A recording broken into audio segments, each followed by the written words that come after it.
Did you know that you can set automatic bedtime schedules using the MyWiFi app? During these periods, your device will be automatically disconnected from your home internet network.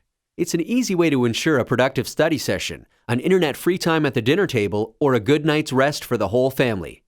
And it only takes a few seconds. Log into the MyWiFi app and tap My Devices. From there, tap the device you want to control. Toggle the bedtime schedule function on. Then tap Edit. You'll be asked to choose a start and end time for your bedtime schedule, plus the days of the week that you want it to take effect. When you're done, tap Save to finish setting the schedule. You can follow the same process for other devices. Once the bedtime schedule is set, that device will be disconnected from your home internet during the designated times, and it won't automatically switch to cellular data. To cancel a bedtime schedule, simply toggle the schedule off. Thanks for watching.